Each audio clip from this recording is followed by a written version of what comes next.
So next we are going to the last part of chapter biomolecules, enzymes. Enzymes എന്താണെന്ന് നമ്മൾ നേരത്തെ കണ്ടിട്ടുണ്ട്. എന്താണ് എൻസൈംസിൻ്റെ function, all enzymes are proteins, ഇങ്ങനെ കുറേ ഡീറ്റെയിൽസ് നമുക്കറിയാം.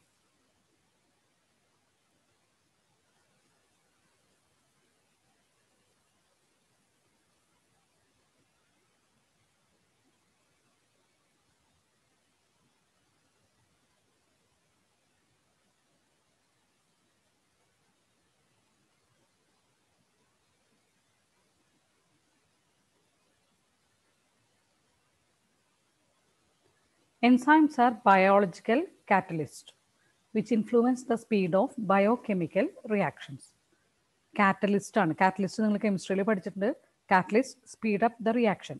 സോ എൻസൈംസ് എന്ന് പറഞ്ഞാൽ ബയോളജിക്കൽ കാറ്റലിസ്റ്റ് ആണ്. നമ്മുടെ ബോഡിയിൽ കാണുന്ന പ്രോട്ടീൻസ് ആണ് എൻസൈംസ്. അത് നമ്മുടെ ബോഡിയിലുള്ള റിയാക്ഷൻസിന് കാറ്റലിസ്റ്റ് ആയിട്ട് ആക്ട് ചെയ്യുന്നു. And they help to speed up the reactions the take place inside our body. All enzymes are proteins. എല്ലാ എൻസൈംസും പ്രോട്ടീൻസ് ആണ്. But all proteins are not enzymes. Enzymes are specific. That is, each enzyme has its own substrate. ഒരു substrate അല്ലെങ്കിൽ ഒരു reaction നടക്കുന്ന സബ്സ്ട്രേറ്റിന് ഒരു specific enzyme ഉണ്ടായിരിക്കും. Ribozymes. Nucleic acids that behave like enzymes are called as ribozymes. Enzymes form tertiary structure with some crevices called active site into which the substrate fits.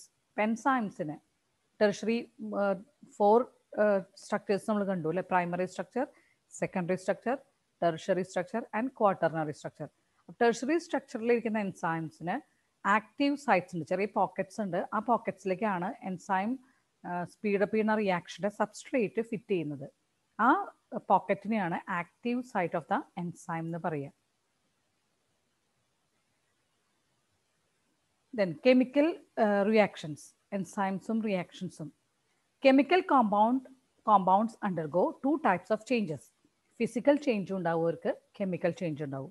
Physical change എന്ന് പറഞ്ഞാൽ നോർമലായിട്ടൊരു water തണുക്കുമ്പോൾ ഐസായി മാറുന്നത്, it is a physical change. Water ചൂടാക്കുമ്പോൾ വേപ്പറായി മാറുന്നത്, it is also a physical change. Ice മെൽറ്റായി വാട്ടറായി മാറുന്നത്, it is also a physical change. Physical ചേഞ്ചസും കെമിക്കൽ കോമ്പൗണ്ട്സ് ഉണ്ടാവും. As well as chemical changes also take place. അപ്പോൾ അവിടെ കെമിക്കൽ ചേഞ്ചസ് റിയാക്ഷൻസ് ഒക്കെ ഉണ്ടാവും. അവരുടെ ഓൾറെഡി മോളിക്കുലർ സ്ട്രക്ചറിൽ ഉണ്ടാവുന്ന ബോൺസ് ബ്രേക്ക് ചെയ്ത് പുതിയ ബോൺസ് ഫോം ചെയ്യുക, അതൊക്കെയാണ് കെമിക്കൽ ചേഞ്ചസ് എന്ന് പറയാം. It may be organic or inorganic reaction. ഏത് റിയാക്ഷനിലായാലും കെമിക്കൽ ചേഞ്ചസ് നടക്കും. ഇൻഓർഗാനിക് റിയാക്ഷൻ്റെ എക്സാമ്പിൾസ് റിയാക്ഷൻസ് ഒക്കെ നിങ്ങൾ പഠിച്ചിട്ടുണ്ട് കെമിസ്ട്രിയിൽ. Barium hydroxide plus sulphuric acid, barium sulphate plus 2 molecules of water. Then organic reaction ആണെങ്കിൽ ഓർഗാനിക് കോമ്പൗണ്ട്സ് ആയിരിക്കും ഉണ്ടാവുക. Starch plus water gives glucose.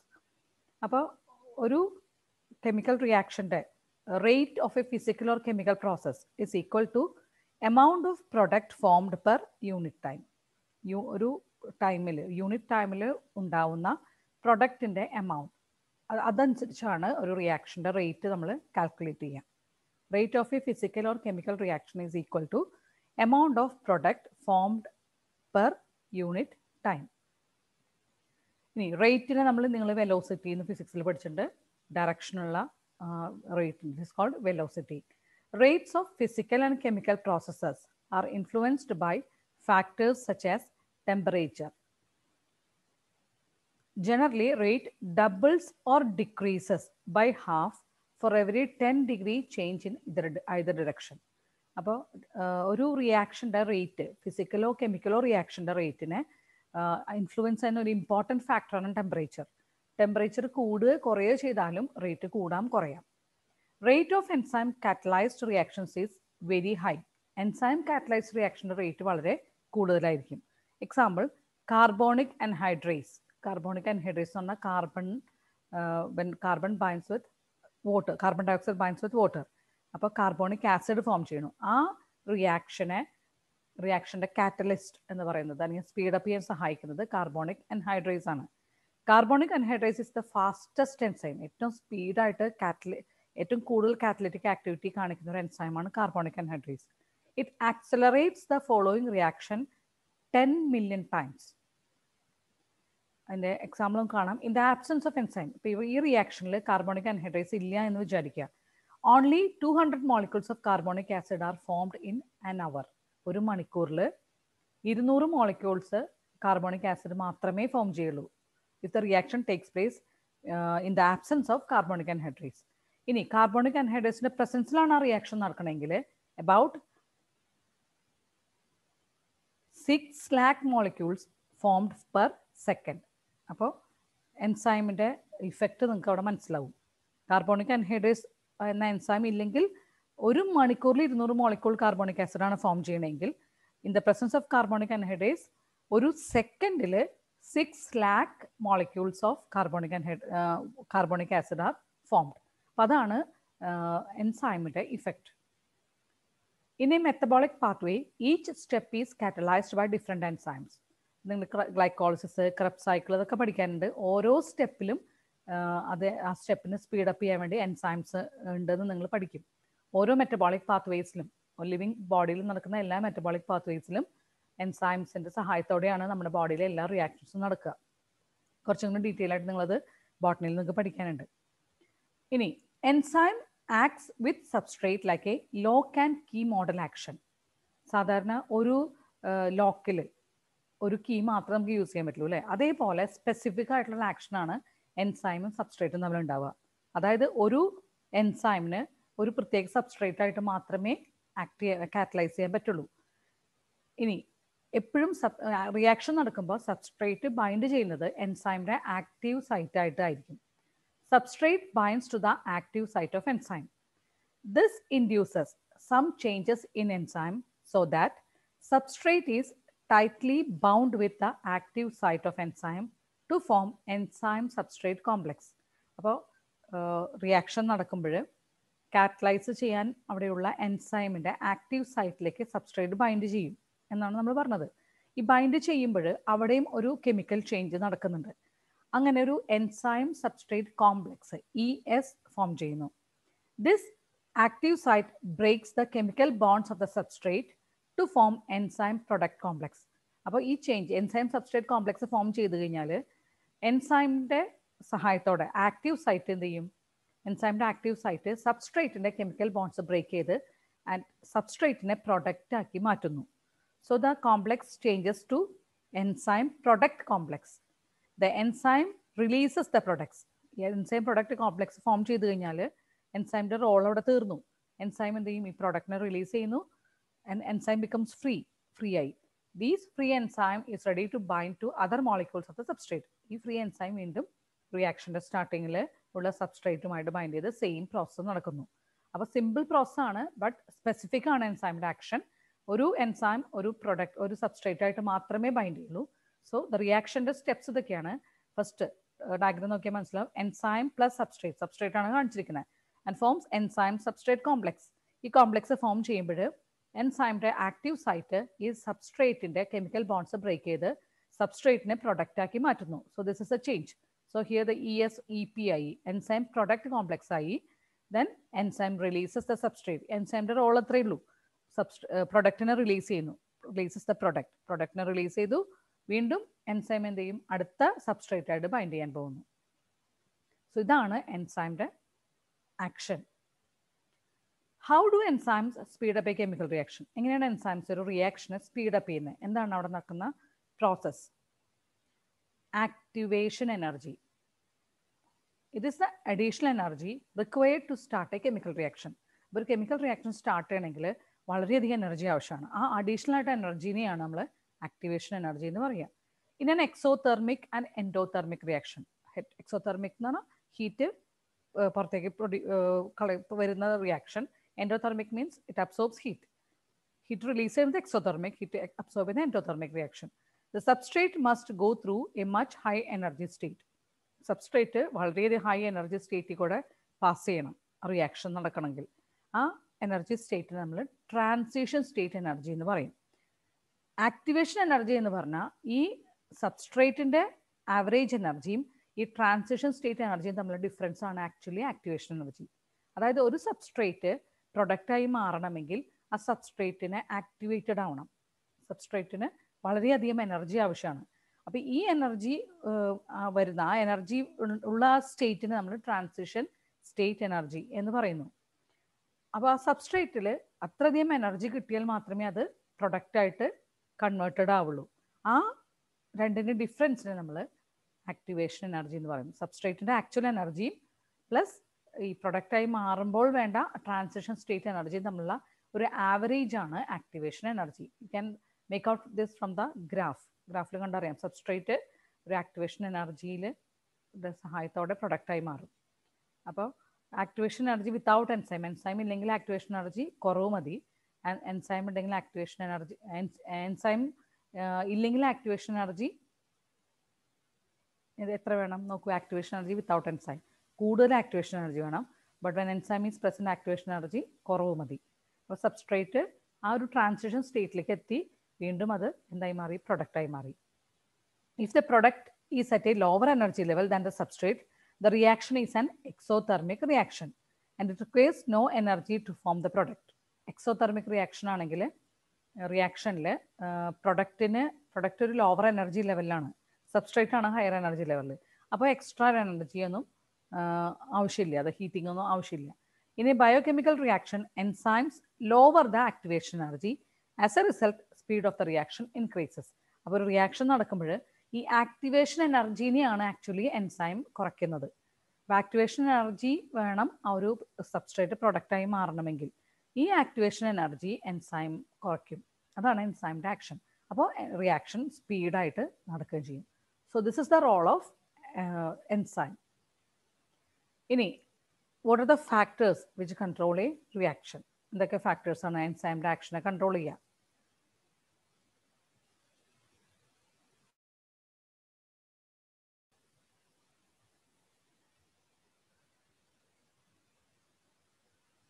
First temperature and P H. ടെമ്പറേച്ചറും പി എച്ചും, concentration of substrate, presence of inhibitor. ഈ 3 factors എൻസൈമിൻ്റെ ആക്ഷനെ control ചെയ്യുന്നുണ്ട്.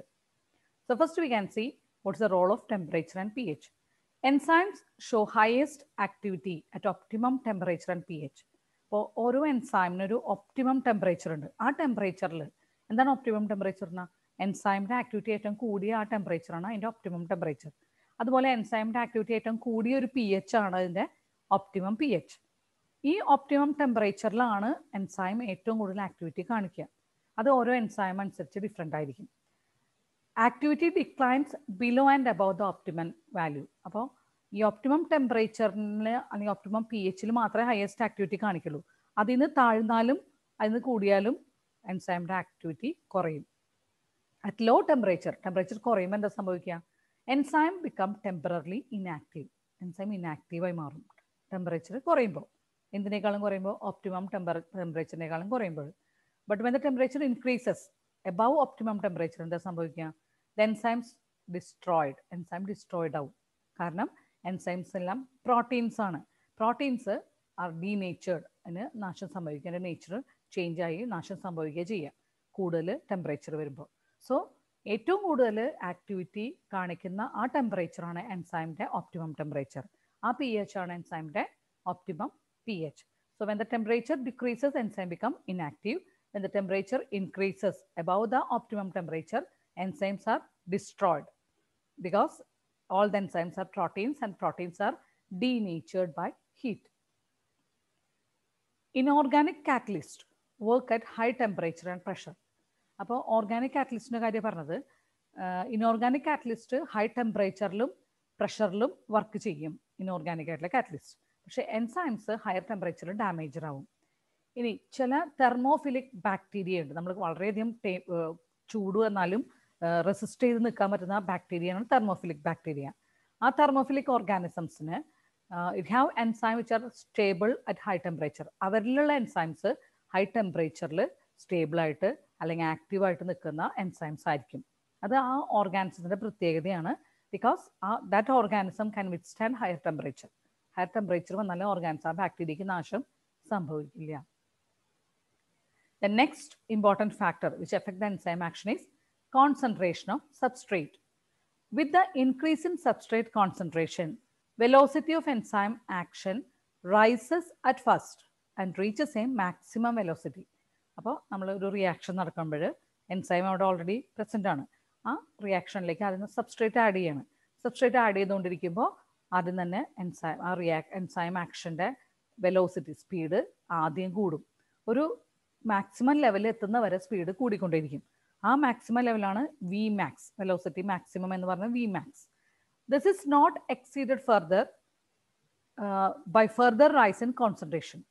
ഈ മാക്സിമം വെലോസിറ്റി എത്തിക്കഴിഞ്ഞാൽ പിന്നെ ആ വെലോസിറ്റി ഓഫ് റിയാക്ഷൻ കൂടുന്നില്ല. കാരണം എന്താ, ആ ഒരു മാക്സിമം വെലോസിറ്റിയിൽ എത്തുമ്പോൾ തന്നെ എൻസൈം മോളിക്യൂൾസ് എല്ലാം എന്തായിട്ട് ബൈൻഡ് ചെയ്തു, സബ്സ്ട്രേറ്റായിട്ട് ബൈൻഡ് ചെയ്ത് കഴിഞ്ഞു. അവിടെ ഫ്രീ എൻസൈംസ് ഒന്നുമില്ല സബ്സ്ട്രേറ്റായിട്ട് ബൈൻഡ് ചെയ്യാൻ. അതുകൊണ്ട് ആ മാക്സിമം വെലോസിറ്റി എത്തിയതിന് ശേഷം എൻസൈമിൻ്റെ ആ റിയാക്ഷൻ്റെ വെലോസിറ്റി പിന്നെ കൂടില്ല. കാരണം എന്താണ്, there will be no free enzyme to bind with the substrate. അതാണ് റീസൺ. സോ വി മാക്സ് എന്ന മാക്സിമം വെലോസിറ്റി വരെ എൻസൈമിൻ്റെ അല്ലെങ്കിൽ ആ റിയാക്ഷൻ്റെ speed കൂടുള്ളൂ. Then presence of inhibitor. The binding of specific chemicals shuts off the enzyme activity. This is called inhibition. അപ്പോൾ എൻസൈമിൻ്റെ active സൈറ്റിലേക്ക് സബ്സ്ട്രേറ്റിന് പകരം വേറെ എന്തെങ്കിലും കെമിക്കൽസ് ബൈൻഡ് ചെയ്താൽ ആ എൻസൈമിൻ്റെ ആക്ടിവിറ്റി അവിടെ ക്ലോസ് ആവും, സ്റ്റോപ്പ് ആവും. ആ പ്രോസസ്സിനെയാണ് ഇൻഹിബിഷൻ എന്ന് പറയാം. ഇൻഹിബിറ്റർ ഇൻഹിബിഷൻ ഒരു കോമ്പറ്റേറ്റീവ് ഇൻഹിബിഷൻ എന്ന് പറയുന്ന ഒരു കേസ് ഉണ്ട്. ആ കേസസിൽ ഇൻഹിബിറ്ററായിട്ട് ആക്ട് ചെയ്യുന്ന കെമിക്കൽ അതിന് സബ്സ്ട്രേറ്റുമായിട്ട് ക്ലോസ് റിസംബ്ലൻസ് ഉണ്ടെങ്കിൽ, സ്ട്രക്ചറിൽ ക്ലോസ് റിസംബ്ലൻസ് ഉണ്ടെങ്കിൽ ആ ഇൻഹിബിറ്ററെ നമ്മൾ കോമ്പറ്റേറ്റീവ് ഇൻഹിബിറ്റർ എന്ന് പറയുന്നു. It competes with the substrate for the binding site of the enzyme. ഈ കോമ്പറ്റേറ്റീവ് ഇൻഹിബിറ്റർ എന്ത് ചെയ്യും, ഈ സബ്സ്ട്രേറ്റ് ആയിട്ട് കോമ്പീറ്റ് ചെയ്യും. എന്തിനു വേണ്ടിയിട്ട്, സബ്സ്ട്രേറ്റ് ആക്ച്വലി ബൈൻഡ് ചെയ്യേണ്ടത് എൻസൈമിൻ്റെ ആക്റ്റീവ് സൈറ്റിലാണ്. ഈ ആക്റ്റീവ് സൈറ്റിൽ സബ്സ്ട്രേറ്റും അവിടെ ഉണ്ടാവും, സബ്സ്ട്രേറ്റിൻ്റെ സിമിലർ സ്ട്രക്ചറുള്ള വേറൊരു കെമിക്കലും ഉണ്ടാവും. അപ്പോൾ കോമ്പീറ്റ് ചെയ്ത് മിക്കവാറും ഇൻഹിബിറ്ററാണ് ഈ ആക്റ്റീവ് സൈറ്റിൽ ബൈൻഡ് ചെയ്യുന്നതെങ്കിൽ എൻസൈമിൻ്റെ ആക്ഷൻ അവിടെ സ്റ്റോപ്പ് ആവും. അപ്പോൾ ആ ഇൻഹിബിഷനെ നമ്മൾ കോമ്പറ്റേറ്റീവ് ഇൻഹിബിഷൻ എന്ന് പറയുന്നു. സ്റ്റോപ്പ് ആവുന്നതിൻ്റെ കാരണം എന്തായിരിക്കും, സബ്സ്ട്രേറ്റിന് പകരം ഈ സിമിലർ സ്ട്രക്ചറുള്ള ഇൻഹിബിറ്റർ എൻസൈമിൻ്റെ ആക്റ്റീവ് സൈറ്റിൽ ബൈൻഡ് ചെയ്യുന്നു.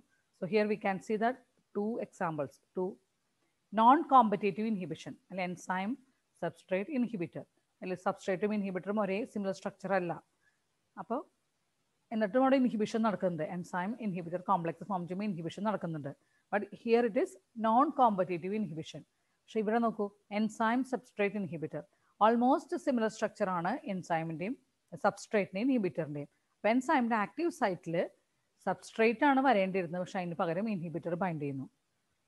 ആൻഡ് അവിടെയും റിസൾട്ട് സെയിം ആണ്, അവിടെ ഇൻഹിബിഷൻ നടക്കുന്നത്, എൻസൈമിൻ്റെ ആക്ടിവിറ്റി നടക്കില്ല. So this inhibition is called competitive inhibition. Example for competitive inhibition, malonate ഒരു സബ്സ്ട്രേറ്റ് ആണ്. Malonate is similar to substrate succinate. Succinate എന്ന് പറഞ്ഞ മോളിക്യൂളിനോട് സിമിലർ സ്ട്രക്ചറുള്ള വേറൊരു മോളിക്യൂളാണ് മാലോണേറ്റ്. അപ്പോൾ ആക്ച്വൽ റിയാക്ഷൻ എന്താ, സക്സിനേറ്റിനെ ഫ്യൂമറേറ്റ് ആയിട്ട് മാറ്റുന്ന റിയാക്ഷനെ കുറിച്ചാണ് നമ്മൾ പറയുന്നത്, ഡിസ്കസ് ചെയ്യുന്നത്. Here the enzyme is succinic dehydrogenase. അപ്പോൾ സക്സിനേറ്റിൻ്റെ സിമിലർ സ്ട്രക്ചറുള്ള ഒരു വേറൊരു മോളിക്യൂളാണ് മാലോണേറ്റ്. ദെൻ വാട്ട് ഹാപ്പൻസ്, സക്സിനേറ്റും മാലോണേറ്റും ഒരേ സമയം ആ റിയാക്ഷൻ നടക്കുന്ന സമയത്ത് അവിടെ ഉണ്ടെങ്കിൽ what happens, instead of succinate malonate binds with this enzyme succinic dehydrogenase. അപ്പോൾ എൻസൈമിൻ്റെ ആക്ടിവിറ്റി അവിടെ ബ്ലോക്ക് ആവുന്നു, ഫ്യൂമറേറ്റ് ഫോം ചെയ്യുന്നില്ല. Then classification and nomenclature of enzyme. എൻസൈംസിനെ നമ്മൾ ആ എൻസൈം ഏതൊക്കെ റിയാക്ഷനെയാണോ കാറ്റലൈസ് ചെയ്യുന്നത് അതനുസരിച്ച് അതിനെ ക്ലാസിഫൈ ചെയ്തിട്ടുണ്ട്, അവർക്ക് പേരും കൊടുത്തിട്ടുണ്ട്. So we can see first oxidoreductases or dehydrogenases. എന്താണ് ആ എൻസൈമിൻ്റെ function, they catalyse oxido reduction reaction between two substrate. First substrate reduced ആയി, ഒരു സബ്സ്ട്രേറ്റ് ഓക്സിഡൈസ്ഡ് ആയി. അപ്പോൾ ഓക്സിഡോ റിഡക്ഷൻ റിയാക്ഷനെ കാറ്റലൈസ് ചെയ്യുന്ന എൻസൈംസിനെ ഓക്സിഡോ റിഡക്ടേസസ് എന്ന് പറയുന്നു. Then next is transferases. Catalyse a transfer of a group. ഇവിടെ സബ്സ്ട്രേറ്റിൻ്റെ കൂടെ ഒരു ഗ്രൂപ്പ് ഉണ്ട്, അത് അടുത്ത് പ്ലസ് വേറൊരു സബ്സ്ട്രേറ്റ്, അത് എന്ത് ചെയ്ത് ഗ്രൂപ്പ് ഈ ഗ്രൂപ്പ് എസ് ജിന്ന് എസ് പ്രൈം ജിയിലേക്ക് ട്രാൻസ്ഫർ ചെയ്ത ഗ്രൂപ്പ്. അപ്പോൾ അവിടെ ഒരു ഗ്രൂപ്പിൻ്റെ ട്രാൻസ്ഫർ നടക്കുന്ന ഒരു റിയാക്ഷനാണ്. ആ ആ പ്രോസസ്സിനെ കാറ്റലൈസ് ചെയ്യുന്ന എൻസൈംസിനെ നമ്മൾ ട്രാൻസ്ഫറേസസ് എന്ന് പറയുന്നു. Then hydrolases, the catalyse hydrolysis. Hydrolysis റിയാക്ഷനെ കാറ്റലൈസ് ചെയ്യുന്ന എൻസൈംസ് ഹൈഡ്രോളൈസസ് ആണ്. Then lyases, catalyze the removal of groups by mechanisms other than hydrolysis, leaving double bonds. അപ്പോൾ ഇവിടെ കണ്ടാൽ നിങ്ങൾക്കറിയാം, ഇവിടെ ഒരു ഡബിൾ ബോണ്ട് ഫോർമേഷൻ പ്രൊഡക്റ്റ് ആയി കഴിഞ്ഞപ്പോൾ അതിൽ ഡബിൾ ബോണ്ട് ഫോം ചെയ്തു, ഒരു ഗ്രൂപ്പ് അവിടെ റിമൂവ് ചെയ്യപ്പെട്ടു. വാട്ടർ മോളിക്യൂൾ റിമൂവ് ചെയ്യില്ല, ഹൈഡ്രോളിസിസ് അല്ല നടന്നത്, പകരം ഒരു ഗ്രൂപ്പ് റിമൂവ് ചെയ്തു. ആ റിയാക്ഷനെ കാറ്റലൈസ് ചെയ്യുന്ന എൻസൈംസിനെ ലയേസസ് എന്ന് പറയുന്നു. Then isomerases catalyze interconversion of optical, geometric or positional isomers. അപ്പോൾ ഏത് റിയാക്ഷനെയാണോ കാറ്റലൈസ് ചെയ്യുന്നത് അതനുസരിച്ചാണ് അതിന് എൻസൈമിന് പേര് കൊടുത്തിരിക്കുന്നത്. സോ ഐസോമേഴ്സായിട്ട് കൺവേർഷൻ നടക്കുകയാണെങ്കിൽ ഒരു മോളിക്യൂളിനെ അതിൻ്റെ ഒപ്റ്റിക്കലോ ജോമെട്രിക്കലോ അല്ലെങ്കിൽ പൊസിഷനോ ഐസോമറായിട്ട് കൺവേർട്ട് ചെയ്യുന്ന ഒരു റിയാക്ഷനെ കാറ്റലൈസ് ചെയ്യുന്ന എൻസൈം ആണെങ്കിൽ ആ എൻസൈമിനെ നമ്മൾ ഐസോമെറൈസസ് എന്ന് പറയുന്നു. Then ligases, they catalyze the linking of two compounds together. Ligases രണ്ട് കോമ്പൗണ്ട്സിനെ ജോയിൻ ചെയ്യുന്ന റിയാക്ഷനെ കാറ്റലൈസ് ചെയ്യുന്ന എൻസൈംസ് ആണ്. So these are the different types of enzymes based on the reactions they catalyse. ഇനി എൻസൈമിൻ്റെ സ്ട്രക്ചർ എങ്ങനെയാണ്? ദീസ് ആർ എൻസൈമിന് ഡിഫറെൻറ്റ് പാർട്സ് ഉണ്ട് അല്ലേ? Non-protein constituents bound to the enzyme to make the enzyme catalytically active. എൻസൈമിന് ഒരു non protein part ഉണ്ട്. ആ non protein പാർട്ടാണ് എൻസൈമിനെ കാറ്റലിറ്റിക്കലി ആക്റ്റീവാക്കി മാറ്റുന്നത്, അല്ലെങ്കിൽ ഒരു റിയാക്ഷൻ സ്പീഡപ്പ് ചെയ്യാനുള്ള കഴിവ് കൊടുക്കുന്നത് ഈ നോൺ പ്രോട്ടീൻ കോൺസ്റ്റിറ്റ്യുവൻസ് ആണ്. അപ്പം എൻസൈമിന് പ്രോട്ടീൻ പാർട്ടുണ്ട്, നോൺ പ്രോട്ടീൻ പാർട്ടുണ്ട്. Protein part of enzyme is called as apoenzyme and non protein part is called as cofactor. അപ്പോൾ ഒരു കംപ്ലീറ്റ് എൻസൈം എന്ന് പറയുന്നത് ഹോളോ എൻസൈം ആണ്, അതാണ് ആക്റ്റീവ് ആയിട്ടുള്ള എൻസൈം. അപ്പോൾ ഹോളോ എൻസൈം ഫോം ചെയ്യുന്നത് കോഫാക്ടർ കമ്പൈൻസ് വിത്ത് എപ്പോ എൻസൈം. എപ്പോ എൻസൈം എന്ന് പറയുന്നത് protein part of enzyme, cofactor is A non protein part of enzyme. Cofactor remove ചെയ്ത് കഴിഞ്ഞാൽ എൻസൈമിൻ്റെ കാറ്റലിറ്റിക് ആക്ടിവിറ്റി അതിന് നഷ്ടപ്പെടും. Then there are three types of cofactors: prosthetic group, coenzyme, metal ions. എന്താണ് prosthetic group? അത് organic ആയിട്ടുള്ള ഒരു compound ആയിരിക്കും. They're tightly bound to apoenzyme. എപ്പോ എൻസൈമായിട്ട് ഭയങ്കര ടൈറ്റായിട്ട് ബൈൻഡ് ചെയ്തിരിക്കുന്നതാണ്. Example haem in peroxidase. Peroxidase എന്ന എൻസൈമിലുള്ള ഹീം അതൊരു പ്രോസ്തെറ്റിക് ഗ്രൂപ്പാണ്. കാറ്റലേസ് അതൊരു പ്രോസ്തെറ്റിക് ഗ്രൂപ്പാണ്. Then second one is co enzyme.